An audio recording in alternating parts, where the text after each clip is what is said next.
우리가 살다 보면 참 억울한 일을 당할 때가 있습니다.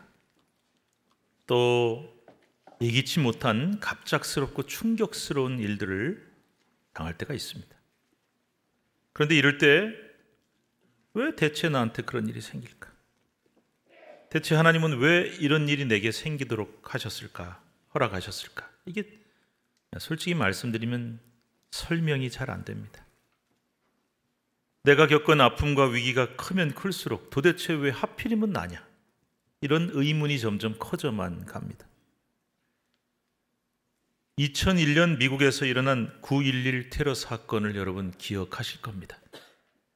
또 그보다 앞선 우리나라에서 1995년 일어났던 삼풍백화점 붕괴 사건, 또 그보다 한해져인 1994년 10월 21일이니까 내일이 꼭 30년 되는 해인데요, 성수대교 붕괴 사고 기억나시죠? 이런 대형 참사는 아무리 세월이 흘러도 절대 잊지를 못합니다. 아무 죄도 없어 보이는 사람들이 그저 그 높은 빌딩에서 자신의 업무에 충실하고 있었는데, 또 딸의 혼수를 사기 위해 부녀가 함께 백화점을 찾았다가 이른 아침 성실하게 출근하고 학교에 가다가 순식간에 그 많은 생명이 사랑하는 사람들과 이별을 하게 된 것입니다. 도대체 그들에게 무슨 죄가 있길래 이런 끔찍한 참사를 당한 것일까요? 오늘 본문에 보면은 예수님 당시에도 이런 충격적인 참사가 두 가지가 연달아 있었음을 알 수가 있습니다.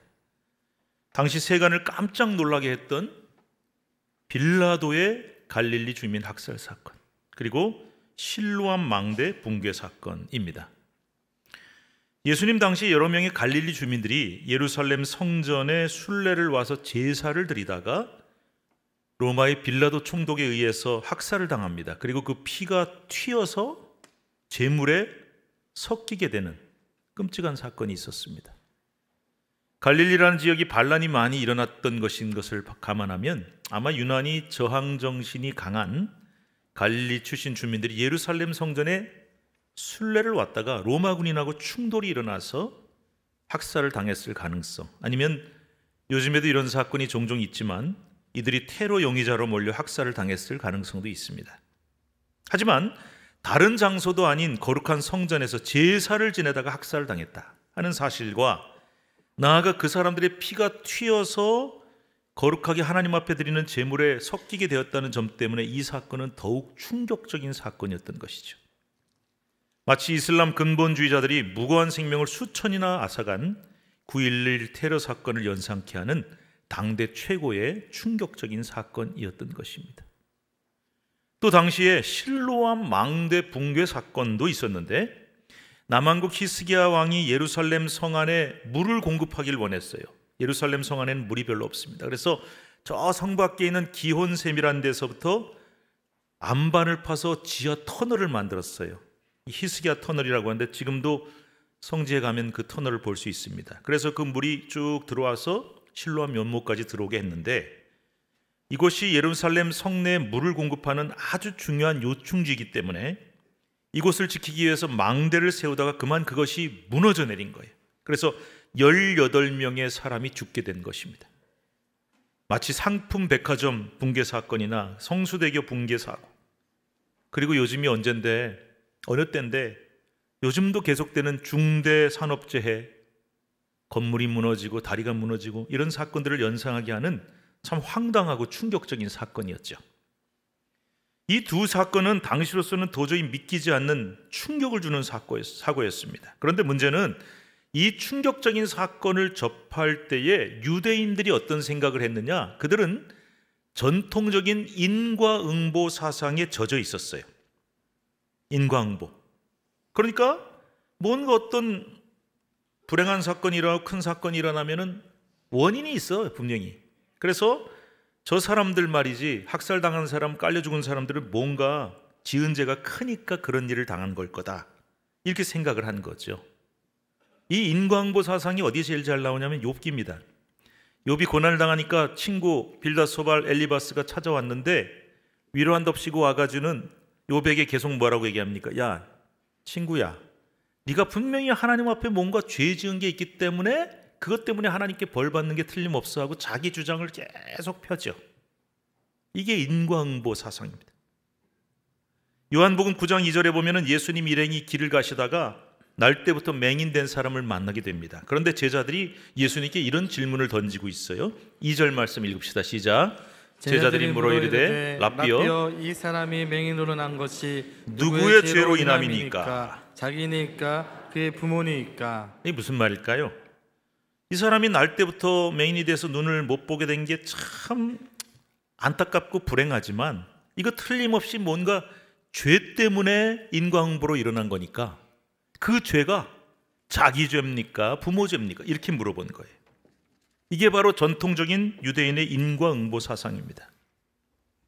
그런데 오늘 주님은 이 두 사건이 결코 인과응보의 결과가 아니라고 말씀하세요. 유대인들이 생각하는 것처럼 절대 그들의 죄가 너무 크기 때문에 남들보다 더 큰 죄를 지어서 그런 끔찍한 불행한 일을 당한 것이 결코 아니다라고 말씀하신 겁니다. 오늘 본문 2절 3절 말씀 읽습니다. 시작. 대답하여 이르시되 너희는 이 갈릴리 사람들이 이같이 해 받음으로 다른 모든 갈릴리 사람보다 죄가 더 있는 줄 아느냐? 너희에게 이르노니 아니라. 너희도 만일 회개하지 아니하면 이와 같이 망하리라. 표준 세번역이라는 좀 쉽게 번역된 성경이 있는데 이걸 읽어보면 조금 이해가 쉽습니다.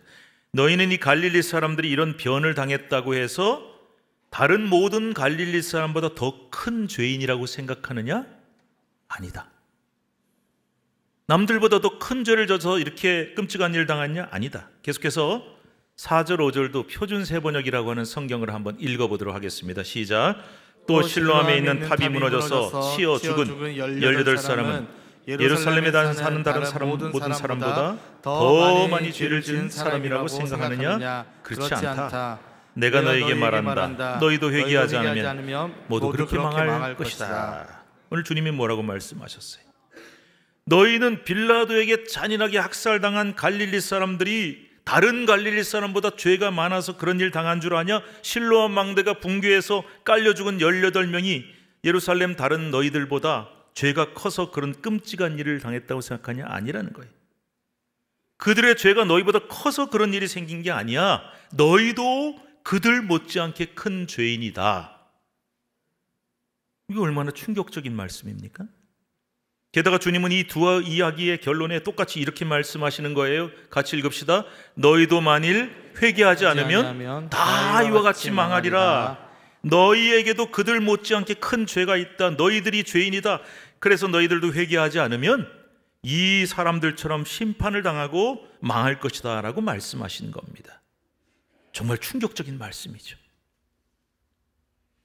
주님은 오늘 이 사실을 설명하기 위해서 비유를 하나 드시는데요.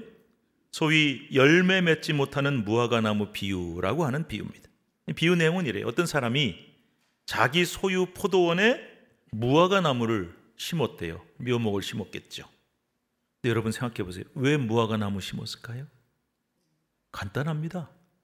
열매 얻으려고 심은 거예요. 당연하죠.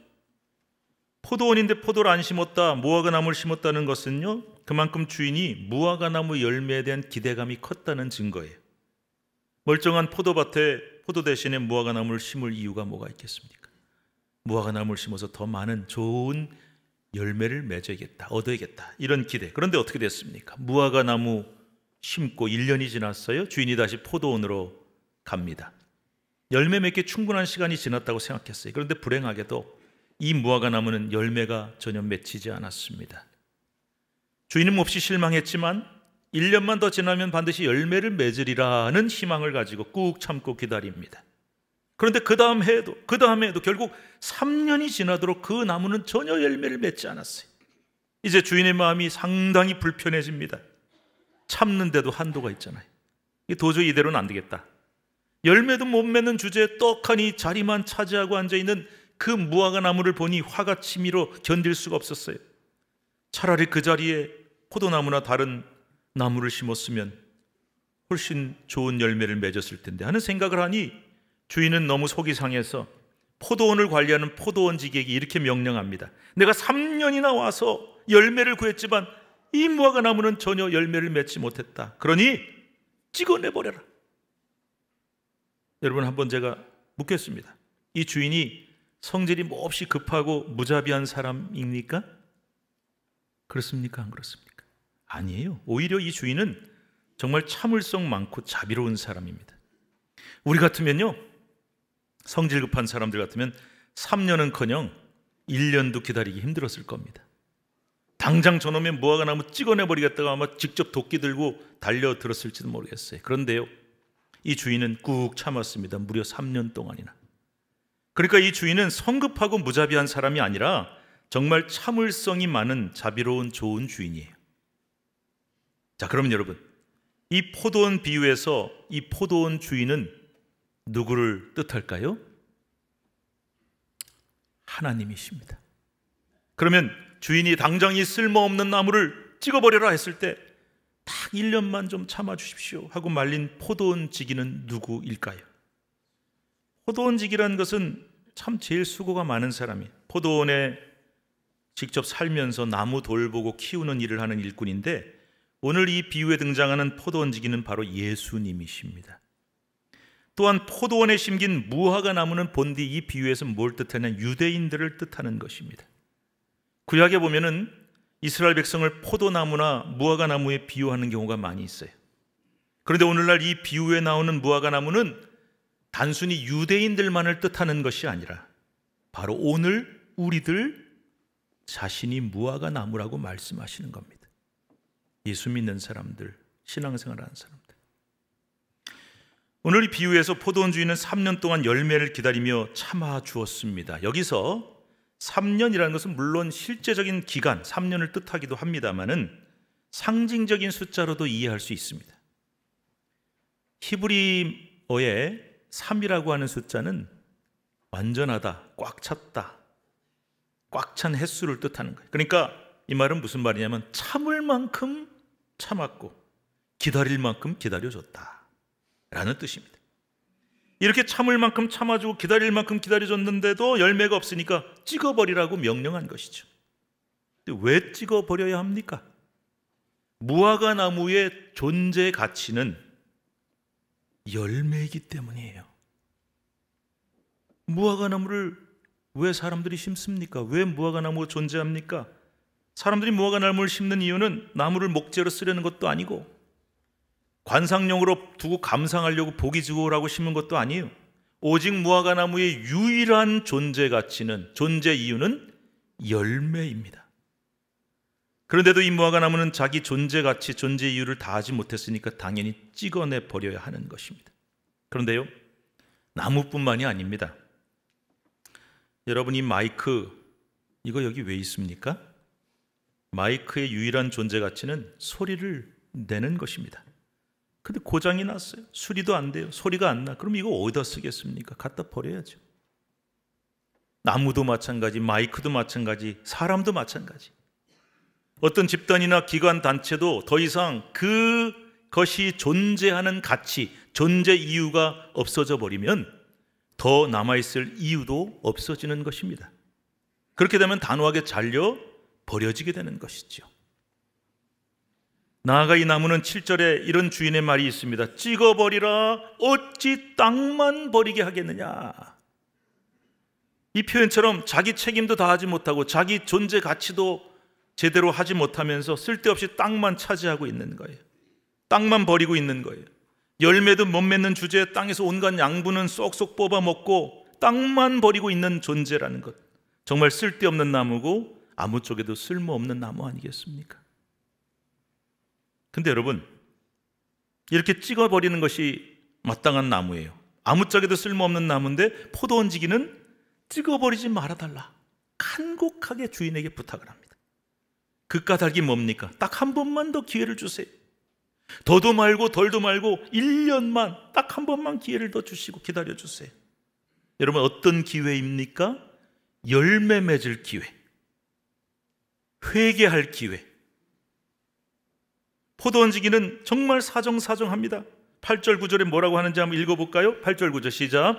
대답하여 이르되 주인이여 금년에도 그대로 두소서. 내가 두릅하고 거름을 주리니 이후에 만일 열매가 열면 좋거니와 그렇지 않으면 찍어버리소서 하였다 하시니라. 포도원 주인이 이렇게 말합니다. 주인님, 제가요 두루 땅을 파서 거름도 주고 정성을 다 기울일 테니까 그래도 열매 안 열리면 찍어내 버리십시오.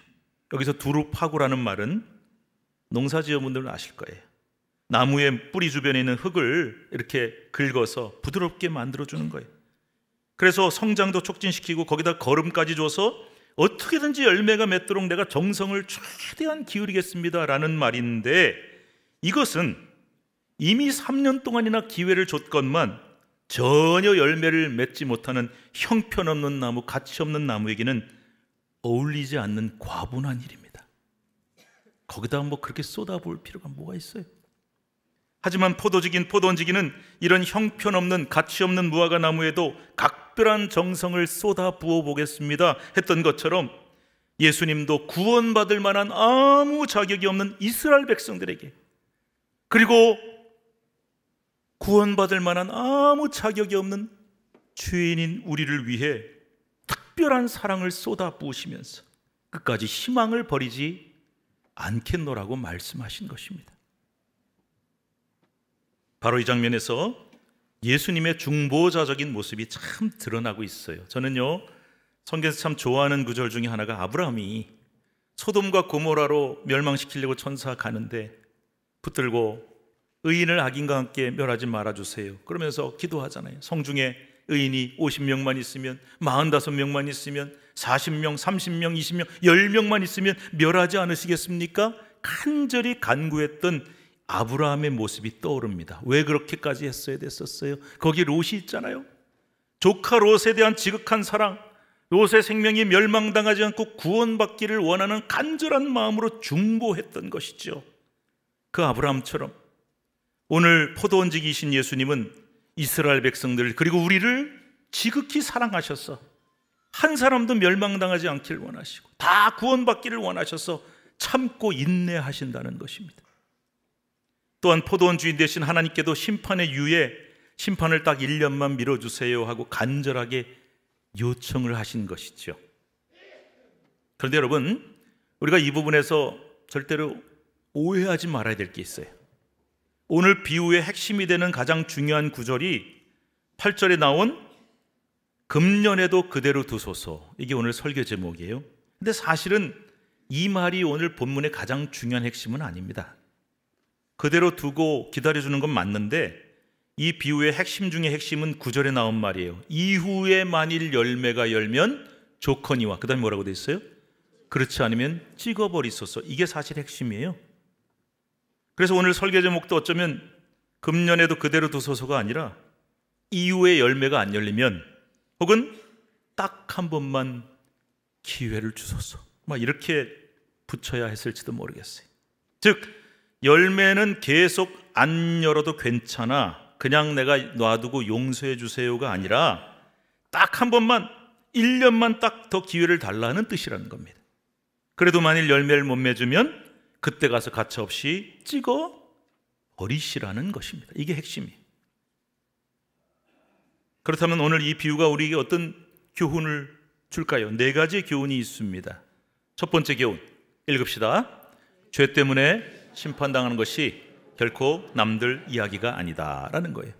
우리가 큰 사건이 일어나거나 불행을 당한 사람 보면 무슨 죄를 져서 저렇게 하지, 그렇게 생각하죠. 너무 쉽게. 아니라는 거예요. 저 사람들이 불행한 일을 당하고 큰 참사를 당한 게 결코 남들 이야기가 아닌 것이, 우리가 바로 죄인이고, 우리가 그들 못지않은 죄인이고, 우리가 바로 심판당할 자라는 것을 말씀하고 있는 것입니다. 두 번째 교훈이 있습니다. 읽읍시다. 우리의 가장 큰 죄는 우리의 존재 가치를 다하지 못하는 것이다. 하나님이 우리를 창조하신 이유가 뭐냐 이거예요. 주인이 무화과 나무를 거기 포도밭에 심은 이유가 뭡니까? 하나님이 우리를 죄에서 구원하시고 자녀 삼은 이유가 도대체 무엇인지를 분명히 알고, 우리의 존재 가치, 우리의 존재 이유가 뭔지를 알고 그 책임을 다해야 된다는 것입니다. 우리가 그 존재 가치를 다하지 못하고 존재 이유가 사라지면 우리는 더 이상 존재할 이유가 없다는 것이죠. 세 번째 교훈입니다. 그런데 읽어요. 예수님은 사랑과 긍휼로 심판을 잠시 유예하고 회개할 기회를 주신다는 겁니다. 본디 이 비유는 유대인에게 주셨잖아요. 그런데 그 의미를 깨닫지 못하고 유대인들은 마지막 주어진 회개의 기회를 놓쳐버렸어요. 그랬더니 그 결과 심판과 파멸을 당하게 됩니다. 주후 70년의 유대인들은 아까 말씀드린 빌라도의 학살 사건, 실로암 망대 붕괴 사건, 이런 거는 비교조차 할 수 없는 비참한 결과를 당하게 됩니다. 로마에게 거룩한 도성인 예루살렘이 멸망을 당해요. 성전은 다 불타버리고 다 무너지고 약탈을 당하고, 유대인들은 학살을 당하고, 살아남은 자들은 이스라엘 땅에서 쫓겨나서 전 세계로 흩어져 2000년간 조국 없이 살아야 했습니다. 근데 오늘 우리도 마찬가지라는 거예요. 우리가 지금 주어진 기회를, 예수님이 하나님께 간구해서 겨우 얻은 그 마지막 기회를 놓치면 우리는 정말 돌이킬 수 없는 파멸을 겪게 될 것이다. 하나님의 심판과 멸망. 네 번째 교훈입니다. 네 번째 한번 읽어봅시다. 분명히 우리에게도 회개의 기회는 주어진다는 사실이에요.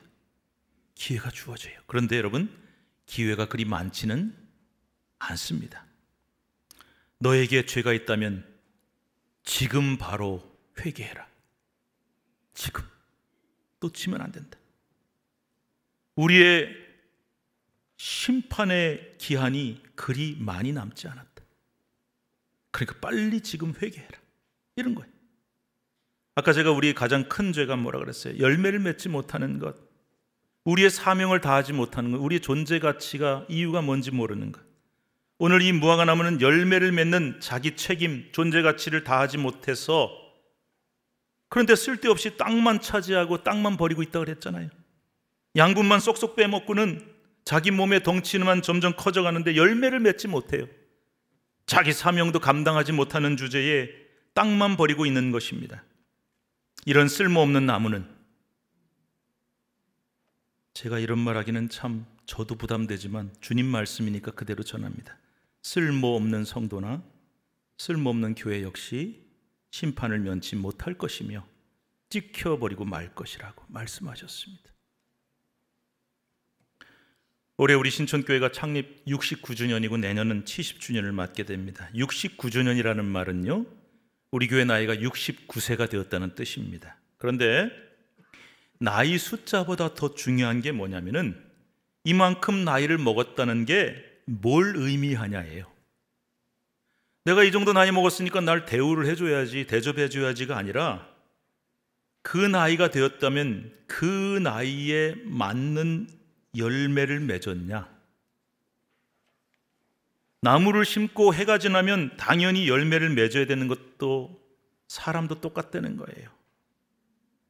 어린아이한테 붙잡아 놓고 너 열매 뭐야? 너 뭐 잘했어? 이렇게 안 물어보잖아요. 우리가 나이를 먹으면 당연히 그 나이에 걸맞는 책임을 감당해야 한다는 것이죠.